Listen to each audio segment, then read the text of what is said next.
this point, what I'd like to do is I would like to ask how many people have questions. You can just raise your hand or comments. And the comments, we're going to try and keep them to seeing how many hands are going up to 2 to 3 minutes. But we do have a microphone right here. So if you can either start making your way up to the microphone. I am going to try and keep you to your comments, if it's not a direct question, to a fair amount of time so that everyone can be heard. So if you could please just identify your name and okay, thank you. I'm one of the people in Vallejo who already has a smart meter on the side of my condo. And it appeared about a month ago, and my health has been affected. And I noticed my neighbor's health has been affected. And I don't think my neighbor knows that there's even a smart meter, that the meters have been changed. I think the reason why there's no complaints is because people they just don't know. People like me who listen to KPFA know, but most people just don't know. So I think that might explain why you're not getting too many complaints. Now, since I own only the airspace in my condo, my tiny little 400 square foot condo, that's all I own as a condo owner. Can I opt out of having this electronic energy? You cannot opt out. And what I will say though, not in support or against it, do you have the electric equipment in your house? Yeah, but it's being affected. I've noticed.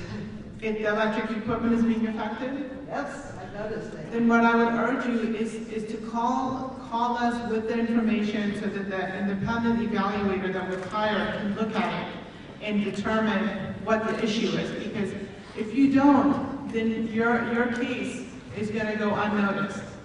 If that is a concern. And secondly, I just Googled EMF myself earlier this week, and I found that every single piece of electric equipment has a certain amount of EMF. And this is outside your house. So this would have to travel through the walls to get to the house. And it may be, but I'm just saying, if you want your information to be tested and checked out, please give us a call, Harold, and so that he knows, and the evaluator that we hired can look at it. Yes, my name is Lee Gooding. I live in Forestville. I'm a community consultant and such therapist. I'm very interested in health. I have a photovoltaic system on my house. So I thought, oh, I think I'll be safe. Well, I got a call from PG&E saying they wanted to put a smart meter on my gas meter. I said, I don't think they're smart. They're danger to my home. And I declined. He said, you don't have a choice. I said, yes, I'm a U.S. citizen. I have a choice. And they said, no, you don't. And I said, we'll see.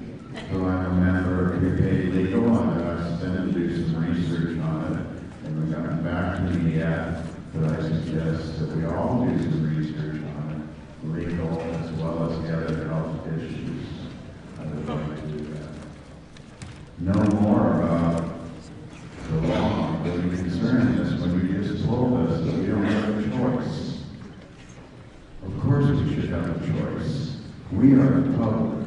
They are a profiteering company with a very bad track record. And I think since there's been a third decision recently by the Supreme Court that corporations have the rights of persons, I think they should have the right to go to prison just like they do.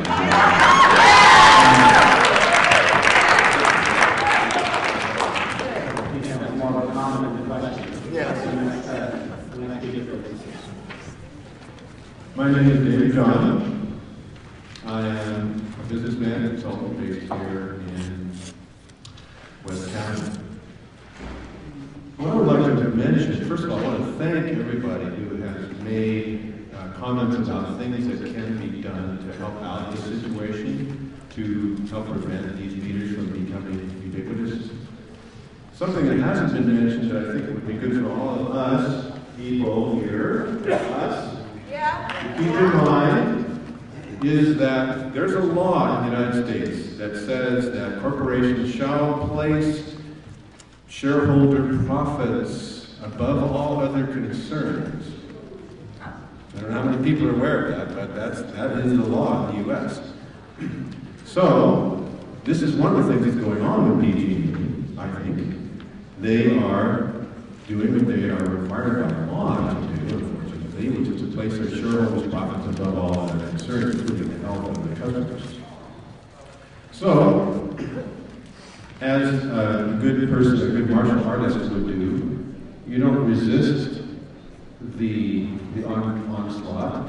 One way you can handle it is to allow PG&E to understand that it's going to cost them more to do this than it would be if they go with an alternative like the way that it is now with the old meters or with fiber optics.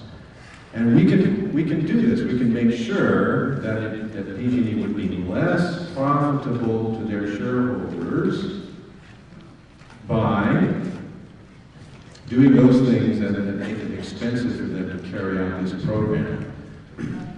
Complaints all over the place. They're required by the CPUC and the other regulatory agencies to respond fully to such complaints. Health complaints, fires, inaccurate meter readings, pollution from radio frequency fields, health complaints like this lady here had. These things, I think that PG&E should be absolutely required to have to respond fully to every one of those complaints and flood them with complaints, folks. The actions of governments. Okay, the actions of governments are another very important thing that the government's support will help us a lot in this. And I want to add just one more thing. The great Margaret Mead, the anthropologist, said, "Never doubt that a small group of committed citizens can change the world. Indeed, it is the only thing that ever has."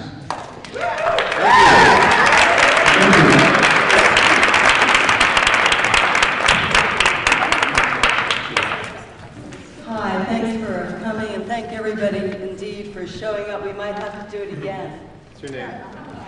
Judith Diane Forestville. I'm very dismayed that the Public Utilities Commission has only the suggestion that we write to PG&E and that if they're not followed up in 20 days, that you will, ask them to... We said to call us on PG&E. What we received only less than 1,000, actually 600 complaints to call us. So you're suggesting that our most potent action with regards to you, do I understand correctly that the Public Utilities Commission is the body that is in place to safeguard the public about utilities? Yes. Our goal is to provide you reasonable, reliable, safe energy at rates. If I say that correctly, reasonable, reliable energy service. And legally, do you have any teeth? We'd like to think so. So, at the rate of 15,000 installations a day, you're saying that your investigative, the body that you hired, will have some decision by July. But ma'am, let me start right there. For us to start this process, we've received less than 1% complaints. We've hired, in response to this 1%, less than 1%, we've hired someone to look at it to make sure that it's accurate, that it's safe, that the complaints are addressed. It's like proven innocent until guilty. We cannot presume that PG&E or the manufacturer or the smart meter is this terrible thing unless we can look at it and someone has told us, yes, we've looked at this, that something is wrong with it, something is right with it. And I go back to the fact, less than 1,000 customers, over 5 million meters, and actually almost 100 million meters throughout the world have been installed. So you're saying 1% are the complaints that you've received. So that's 1% out of 100. 1%. Is that accurate? So if one person out of 100 has a big problem with something which a monopoly is trying to enforce on everybody. And we're addressing that 1% by hiring someone to hire an expert. What should we do? Call a moratorium on behalf of the public safety. Based on my program, based on that, what should we talk? Because someone complained, what if that complaint is baseless? What if it has a basis? We don't know. We can't just presume guilt because someone I think when the public safety is concerned, we can presume that things need to be fully tested. And, oh, sorry. Sure. I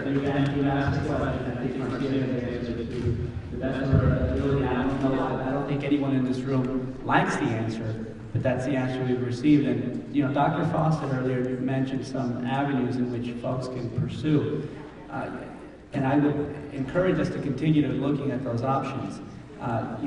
You're asking a question. I don't think you could, the louder you ask it, you're not going to get a different response. I understand. I'm raising the point of public safety in the body, which is meant to safeguard it. But just one last thing I wanted to say, that as a body, we're a few hundred here, and as we disperse, some of us will continue to call, email, fax, and everything else. I would suggest that we, while we're here, either all sign something together or take some kind of moment as a unified collective energy to move forward with this. You are welcome to do that. And I want to make one last point. As far as the complaints that we've received, I don't believe any has been with respect to public safety. The majority, if not all, is because their bills have been doubled or tripled.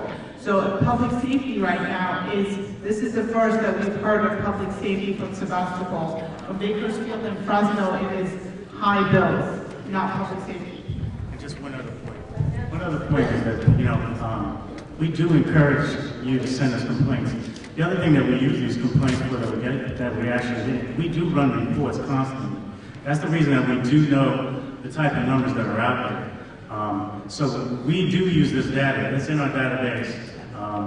It's evidence that in order for us to go to the commissioners, we need to have actually evidence, and the evidence is based on the numbers of complaints that we're receiving. If we're talking about such a small number, and we don't really have the evidence to go to the commissioners to actually deem any type of change. So we do welcome the complaints that you do have from this county. We do process them, and they're not really taken lightly. Next question, please. My name is Judith Jason. I live in the junior college neighborhood of Santa Rosa, California. All of my neighbors on either side, back and front, have the smart meters installed. I have not. I very respectfully asked the PG&E hired person to not install it. I try to live by the precautionary principle.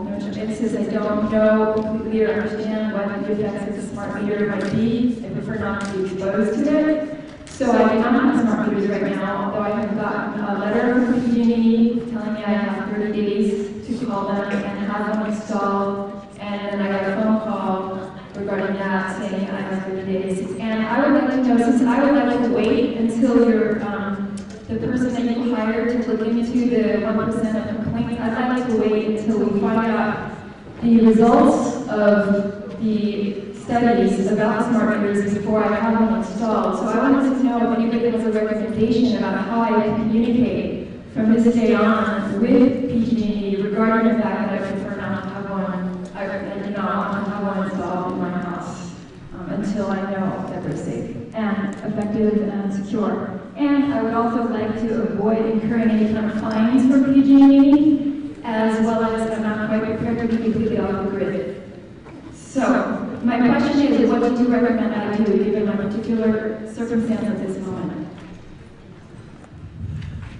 I'm not sure I have an answer for you around What I can tell you is that the commission looked at this and decided that we will look at the safety of this, and until such time that there's a safety concern, actually there's evidence of a safety concern, the smart meter deployment will move forward. So unfortunately, I don't have a happy answer.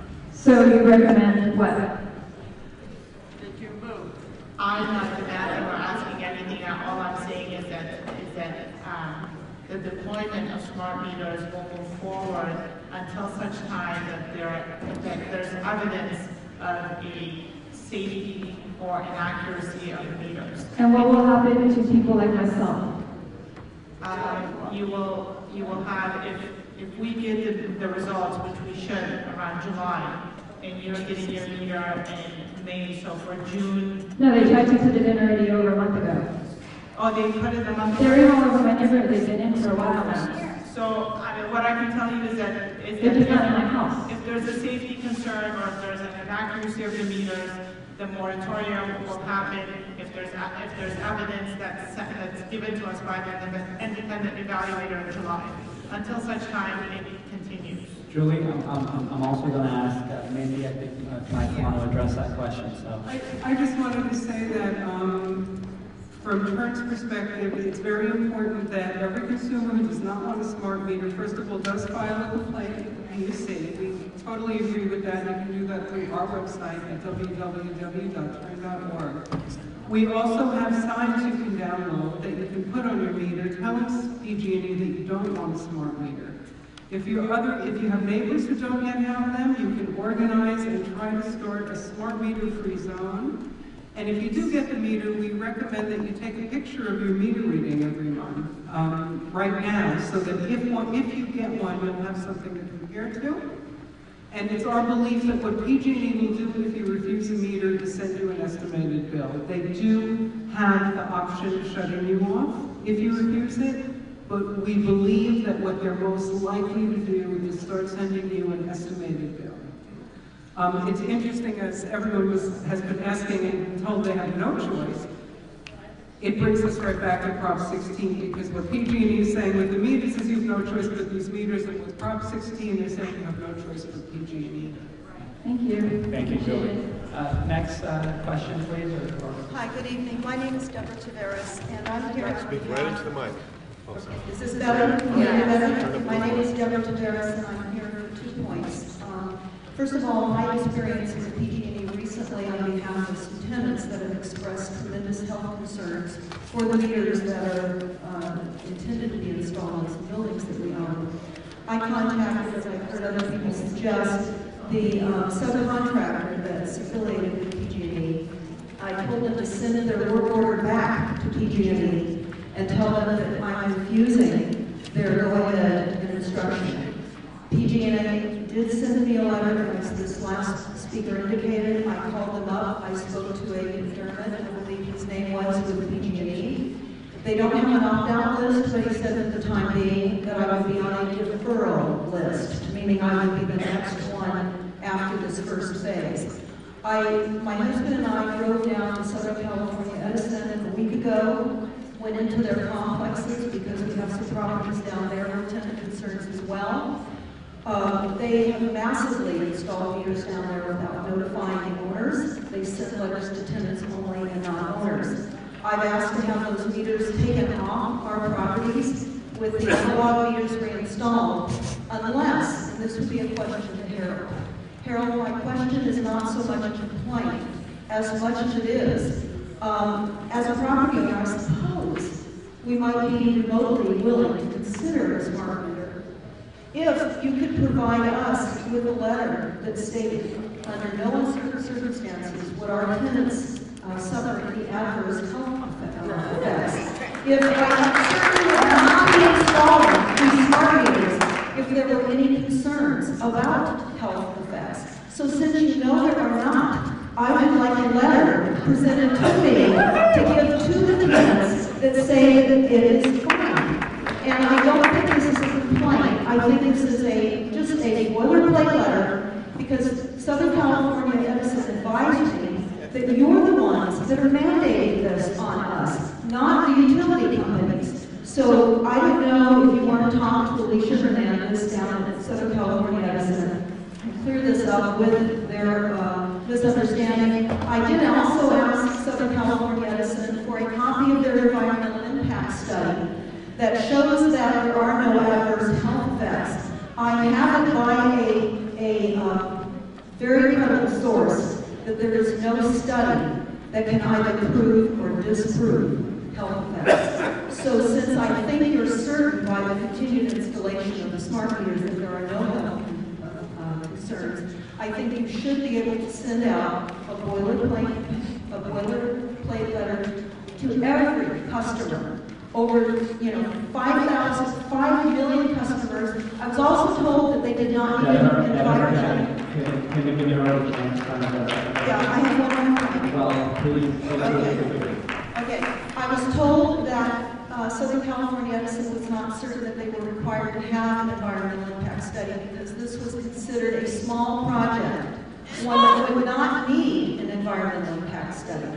And they are looking to see now if they can send me something, and I await. So I would ask, since you're here, they did mention you, not my name here, but since you're here in the complaint department, how I respond. That's tough for me to say.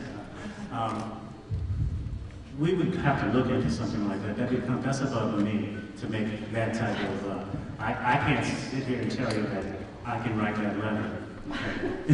Well, that's a real concern. I think for Yeah, everybody it's not here, giving you an that's a absolute big answer concern. either. It's not giving you an absolute right now, but it still needs to be talked to my management or something like that. And that letter would need to come from them, not from Consumer Affairs Branch. Well, I was told, though, by Southern California Edison that you were the ones that were instructing them to do it. And that Well, you know, that's one of those generic answers that you get from the utilities, and because my folks constantly get calls at PG&E or Southern California Edison says it's because of the commission. But my representatives cannot answer that question. It's a policy, and policies above us. Policies come from upstairs. We are the area where we take the calls for these complaints, but we don't make the policies in Consumer Affairs Branch. Policy person right here. No, I was just going to say we should be able to look into that and give you an answer to see whether we can or cannot. So if you give us your name and your contact information, we can tell you within the week to see if we can provide you with a letter like that. And if we cannot, to see if the manufacturer of the smart meters can provide you with a letter saying that there's no health reason or something like that. But we should, that's a good question. We should be able to definitely provide you with an answer within the week. And who should I speak to? Either me or him, just give us your name and number so we can contact you. Thank you, Deborah. Next speaker, please. Hello, I'm Stan Sparrow. I'm an electrician and we're in clean energy. And I'm doing a lot of research on the smart meters. Are you aware of the two manufacturers of smart meters, the GE one and the other brand, which has been proven by local electric companies that they're hackable? The RF frequency is interrupted and giving false readings. Are you aware of that information? And I can inform you of the companies that have these problem meters. Now, you're right, the GE meters do not have these inaccuracies as complained. So you do have the right in here to give you a meter that doesn't say GE on it. Try to complain like hell and they'll switch it to a GE meter because they're the ones with the problems of the hackability. And the other thing on the smart meters in the billing here is that is everybody aware of the different rates, the E6, E1, and the flat rate, and the time of use, and that everybody should be alerted if they're changing the rate on them? So if they're using Lowe's air conditioning, are they changing the rates on people? No, in no way, shape, or form are the rates being changed for people. Whether you have a smart meter or a regular meter, you're on the same exact rate. There is this thing called a smart rate that you can choose to get into it if you want to, but that's it. And is everybody aware in here that you can verify your kilowatt hour reading with 3 different types of meters that duplicate and verify? And I'm installing these verifying meters. It's a 10 meter Google Energy, look it up, where you can verify in real time your consumption and look at the smart meter consumption. That's important if you're concerned with your rate. And all right, the last question are, you aware of Marin Clean Energy and the fight they're having with PG&E? And are you aware this is their 9th anniversary of Enron and bankruptcy and it's still on our bills? And are you aware that the CEO is getting $8 million a year salary while we're struggling for food? Are you aware of this ridiculous corporation? This is just like an Avatar. This is our land, our space, and we're protecting it here. This has gone too far. Enough is enough. And it's a definite no on this Prosecution 16.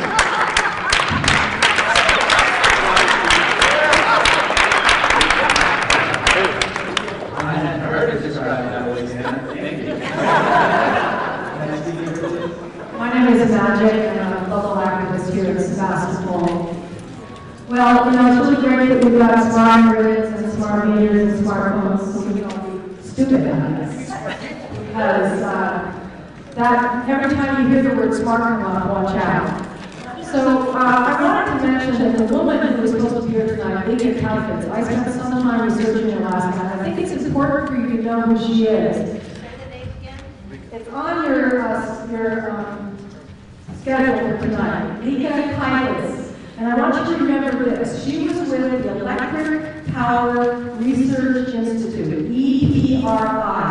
Google that and you will find an international organization that is working to do PR, science, and tech support for corporations all over the world. And this organization believes that solar has no future. Okay, I think the sun's been doing a pretty good job so far, but maybe I'm stupid. So I also want you to know that when she worked for WHO's report on EMF problems, and she took off the agenda the discussion of the precautionary principle.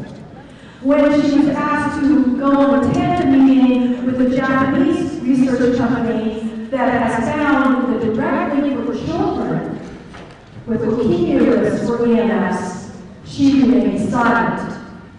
When WHO did a study on this, they brought in 8 industry experts to read, prepare the draft, and look over it afterwards. We have a long door between corporations, science, and the government. If the CPUC wanted to do something to protect us, they should have done an EIR before this. Now we all know.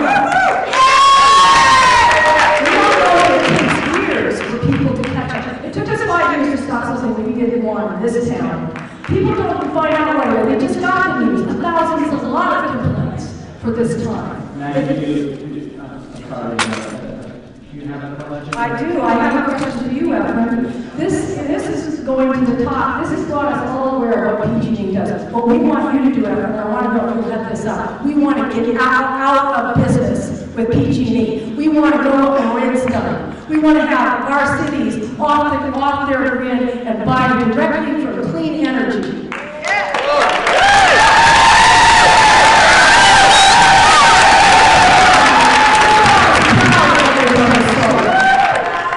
We are proud of what we've done with solar. We want to take that further. What they don't like about solar is you can buy it for your own house. You can have it for a small town, and it's much more passive, and it's clean, and it's cheaper, and that's why they don't like it. These people, this organization, don't forget it, EPRI, okay, is for expanded nuclear. They say we can have clean coal, we believe that.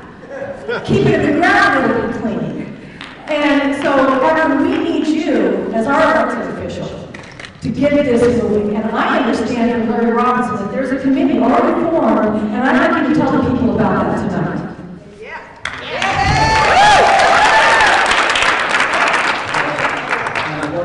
Councilmember Robinson has not informed me about that committee, but I will be calling him this evening to find out about it.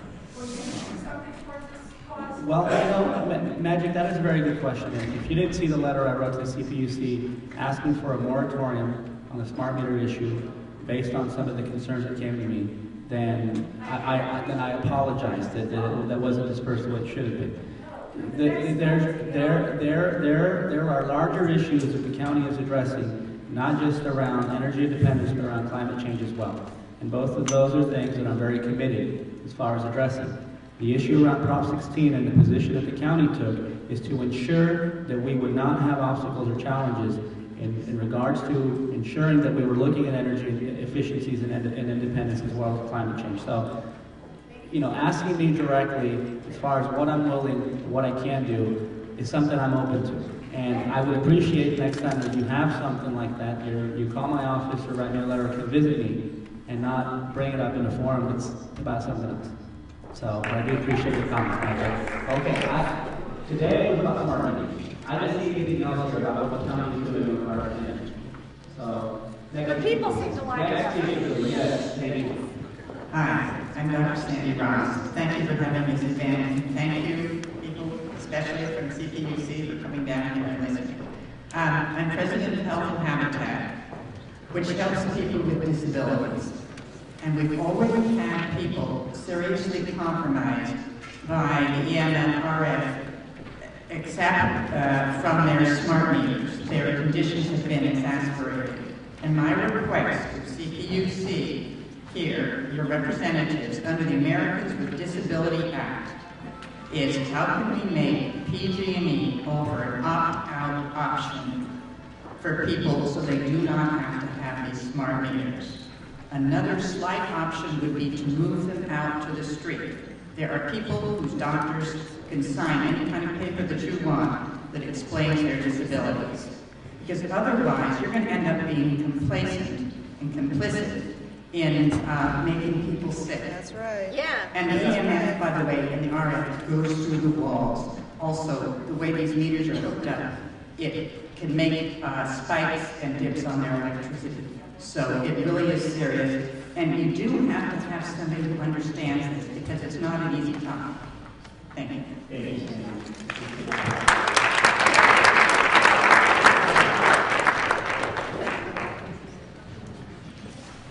Hi, I'm Sudie, and I've lived and owned my home. Hi, I'm Sudie, and I've lived and owned my house for 27 years. Without any notification, unbeknownst to me, PG&E installed a Wi-Fi smart meter in my house due to some new electrical work. Over the course of 6 weeks, I became increasingly sicker and sicker. Chronic migraine, severe depression, suicidal ideation, anxiety and heart palpitations, nausea and vomiting, constant thirst and parched lips, insomnia, increased tingling in my arm and hand, and pressure and tingling in my teeth. When I stood next to the meter itself, I could not stop crying.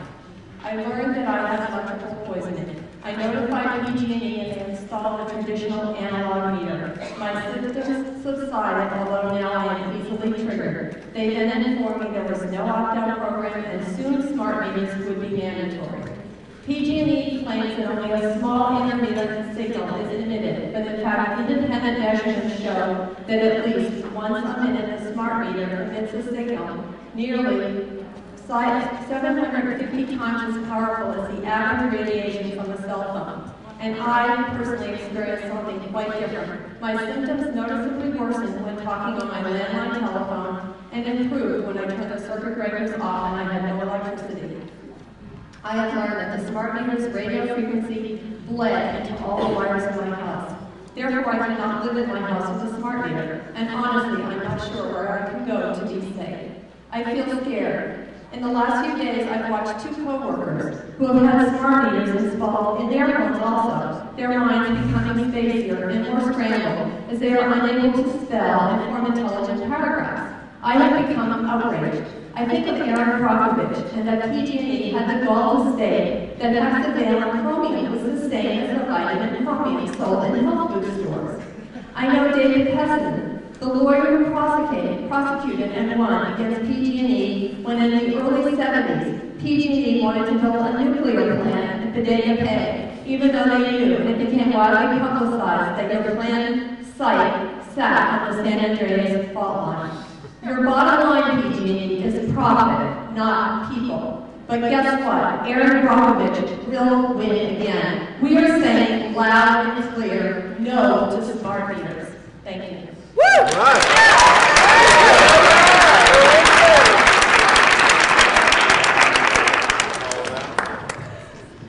Hello, my name is Maya King. I live in San Francisco. There was a huge, it's only because we had a huge storm in January that I happened to know that we had a smart meter. I was helping the electrician look for how it went out. And eventually, I didn't know what it was. And then I had been sleeping across town away from that apartment for years, and I had just recently come to sleep there in December. And I've slept there in this single apartment before, and when I came back in December, I had all these strange, horrible things happening. I had horrific insomnia. I had weird headaches. I had the worst tinnitus you can imagine. And I had chest pains, and I've already had one small heart attack. I don't really know what chest pains are. And also, there was this really weird thing happening there. Very often, when I looked in the mirror, my face was bright red. I had no idea what was going on. And it's only because of Lynn Berman's program, I haven't ever shown on, and there was the list of symptoms, and she gave me the contact here. Okay, since then, I have talked to a friend who's a constitutional law professor to find out if there's some kind of strategy we can resolve this with. And he suggested that what we need is the Electronic Frontier Foundation for Legal Assistance, because this is so big, and there's so many people that are due to make so much money on this, that it's not for us little people to paint a target on ourselves from those people.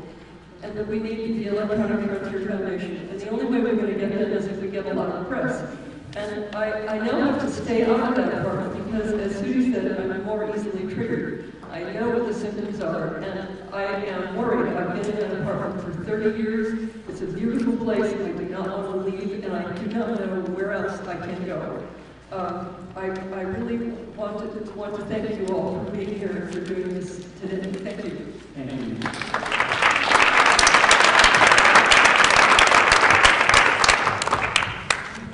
Good evening. My name is Alan Horn. I'm a resident of Sebastopol. I'm an insurance broker, and I got to tell you that radiation companies such as General Electric don't have insurance because the insurance companies that would insure radiation damages would not do that because the damages are too great. And the insurance companies would go bankrupt if they insured radiation damages. That is why on your homeowners or dwelling fire policies or condo policies, you will see an exclusion for pollution. So if you are injured in a radiation accident, you would most likely be denied coverage based on pollution. My friend, Dr. John Goffman, always used to say, and I want everybody to remember this, quote, "There is no such thing as a safe level of radiation." I want an immediate moratorium on all new smart meters, and I want all 3 million smart meters that have been installed in California to be taken off and replaced by new analog smart meters. I want long-term human epidemiologic studies to precede the installation of these smart meters because of DNA damage, changes in brain waves, Alzheimer's disease, cancers, acoustic neuromas, brain tumors, rashes, joint pain, heart problems, headaches, seizures. These things require long-term human epidemiologic studies. Thank you. Thank you, Alan.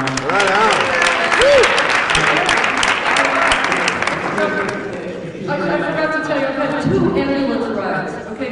Both times it was with heavy heart pressure and a bright red face. 2 ambulance rides to the ER, okay? Thank you. Thank you. Next speaker. Hi. My name is Jolie, and I am electrically electrically sensitive. There are several other names for this illness that I have, one of which is microwave syndrome. In 2001, I had experienced 2 years of debilitating pain, bleeding, and many other unpleasant symptoms, for which I'd had many tests, procedures, and no problem could be found. Finally, it was discovered that working at the .com company and my internet garage startup were exposing me to such a high amount of electromagnetic fields that I developed an illness from them. I had never heard of an electromagnetic field, though I worked for one of the biggest internet companies in the world. Because of my illness, I had to walk away from my job, my LLC internet startup, my business partner, my house, my friends, and my life there. I had to learn to live by protecting myself from this kind of radiation, which I knew almost nothing about. I was diagnosed through regular respected medical tests by a neurologist. I have these tests and letters with me. The neurologist states that I am disabled from electrical sensitivity, especially in the microwave radio frequency radiation range. Smart meters are microwave radio frequency radiation. A 1-hour exposure caused my lung function to drop 15%, my brain to develop toxic encephalopathy, my attention to drop by 148 points, and my impulsivity to increase by 23 points. Prolonged exposure also caused disabling pain, bleeding, and many other symptoms. I cannot therefore live in a house with a smart meter, a home area network, or a neighborhood with a smart grid and all of the antennas. I am the canary now, but it will happen to all of us if we do not stop smart meters now. Living organisms cannot tolerate this radiation, no matter how much we fantasize otherwise. It's radiation, not the kind that cooks instantly. This kind of radiation goes for the slow, debilitating burn deep in our organs. Ask for a moratorium on smart meters and the smart meter grid now. Thank you.